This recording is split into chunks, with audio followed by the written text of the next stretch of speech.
m'appelle Imane, je suis responsable communication événementielle à Paris.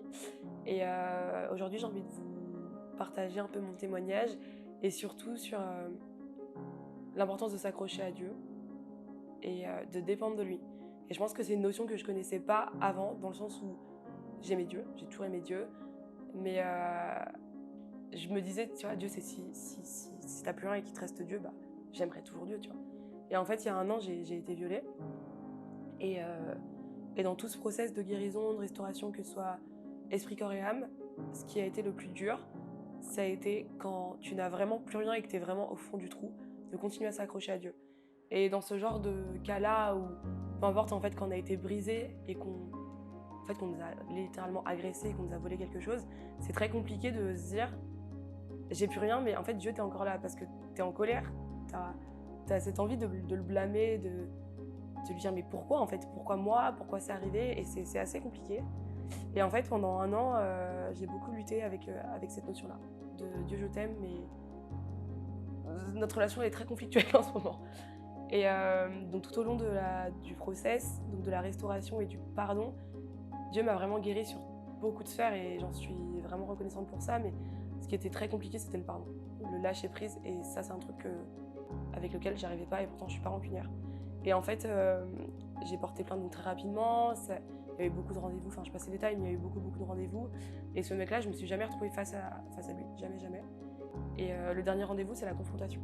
Et la confrontation, en général, ce qu'on ne vous dit pas, c'est que quand tu portes plainte pour viol ou une agression sexuelle, c'est qu'en fait, si tu es face à ton agresseur et que tu pètes un plomb, c'est toi le problème. Et on peut te dire, mais attends, t'es hystérique, tu l'as peut-être cherché, etc. Et les gendarmes m'avaient très souvent dit, Imane, il faudrait que tu restes le plus calme possible.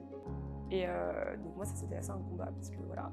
Et donc j'ai beaucoup prié, et je me rappelle avoir dit à rentrer, c'est Seigneur, en fait, de moi-même, je ne suis pas capable et j'ai que toi, en fait. T'es le seul qui peut, aujourd'hui, qui peut m'apporter ta paix, t'es le seul qui peut faire que je puisse répondre de la manière la plus posée possible, et en fait que tu agisses de manière surnaturelle dans cette gendarmerie-là. Et en fait, c'est ce qui s'est passé. Donc on a auditionné. Moi, j'avoue que j'ai pas trop de souvenirs parce qu'en fait, je pense que Dieu a parlé à ma place pendant tout le truc. Et c'est juste en sortant, j'ai vu ce gars-là et le premier truc que je lui ai dit, c'est « je te pardonne de ce que tu m'as fait. Et en fait, je prie même pour toi. » Et je suis partie. Et les gendarmes étaient assez choqués parce que c'est pas commun de voir une victime dire ça s'arrête pas, quoi. Et en fait, effectivement, quand je suis sortie, j'ai été vraiment libérée d'un poids, mais plus de boule au corps, quoi. Vraiment la légèreté.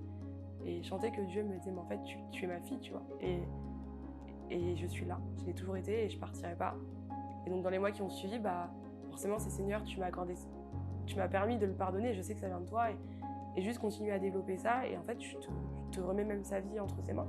Parce qu'en fait, ce mec-là, il n'a pas encore conscience de qui tu es, et je pense que quand tu seras dans sa vie, il se prendra peut-être une grosse gifle, une bonne, pas dans le sens violent, mais dans le sens où spirituellement il comprendra ce qui s'est passé, et après ce sera peut-être la porte vers sa famille, tu vois. Tu entreras dans sa vie par lui. Et en fait, ce qui a été donc très compliqué, c'est je vous encourage surtout en fait à ne pas hésiter à lâcher prise, tout simplement. C'est vrai que c'est dur dans ces moments-là, quand on est déçu, quand on est brisé, et peu importe la blessure, c'est très compliqué de se dire Seigneur, je vais pardonner l'agresseur, et surtout, en fait, je vais continuer à te louer, je vais continuer à t'aimer, parce que tu as envie de te dire, mais à quoi bon? T'étais où quand c'était chaud? Mais Dieu n'est pas que c'est pas juste Dieu est là quand je suis juste dans les moments de bonté, en fait. J'ai réussi mon examen, il est là. C'est dans chaque détail, dans chaque fidélité, et dans chaque épreuve, et justement dans le feu. Donc voilà, je vous encourage vraiment à rester accroché à lui et à croire qu'il guérira toujours notre cœur brisé. Il n'y a aucune faille qui est trop profonde pour lui, il n'y a aucune blessure qui est trop sale, il n'y a aucune injure. Pour lui, c'est je te rends aussi blanc que la neige, et t'es mon enfant, et ouais, c'est vrai, sans moi, tu peux rien faire, mais c'est ok. L'Esprit du Seigneur est sur moi, il m'a envoyé pour guérir ceux qui ont le cœur brisé.